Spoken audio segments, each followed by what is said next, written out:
Well, as rescuers search desperately for the thousands believed to be buried, the search is on for the people who caused this horror, a search that seems to be zooming in fast.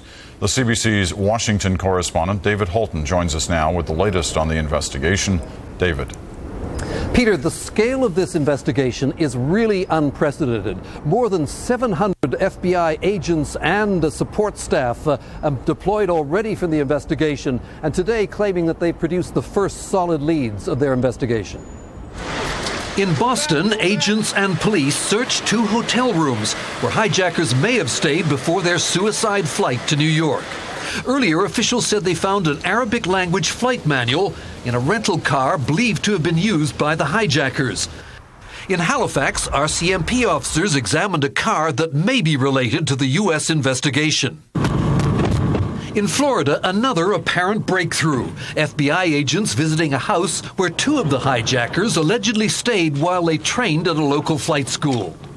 We also have identified through a number of leads, principally at the cities of origin, a number of individuals whom we believe may have had something to do with the hijackings, and we are pursuing those leads aggressively. Already, the Justice Department says it's learned that between 3 and 6 hijackers boarded each one of the 4 aircraft used in the suicide attacks. It says some of them were skilled pilots who were trained in the U.S. And according to cell phone calls from passengers, the hijackers were armed with knives and box cutters. The Department of Justice has undertaken perhaps the most massive and intensive investigation ever conducted in America. Officials also said that the White House was the original target of the terrorists aboard the jetliner that slammed into the Pentagon. Then an even more startling claim that President Bush's zigzag flight to Louisiana and Nebraska yesterday happened because Air Force One itself was a target.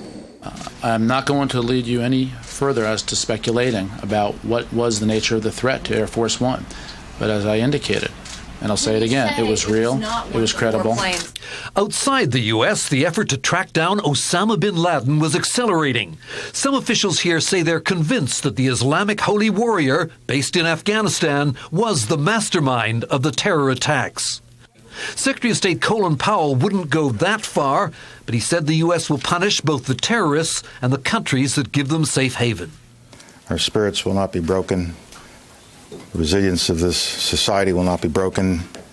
We will find out who is responsible for this, and they will pay for it. So at the end of a long and intense day, the authorities here appear to be satisfied that real progress is being made in the investigation. But they're denying reports that arrests have already been made, saying only that a number of people have been detained for questioning. Peter? David, is there anything more you can tell us about this issue concerning Air Force One and the White House as being potential targets of the suspected hijackers yesterday? Not really, Peter. There is a certain amount of skepticism in the media here, specifically about the suggestion that Air Force One might have been targeted either on the ground or in the air.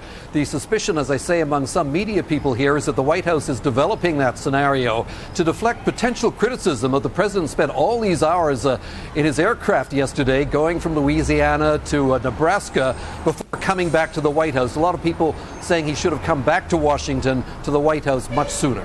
All right, David Holton reporting to us tonight from the streets of Washington.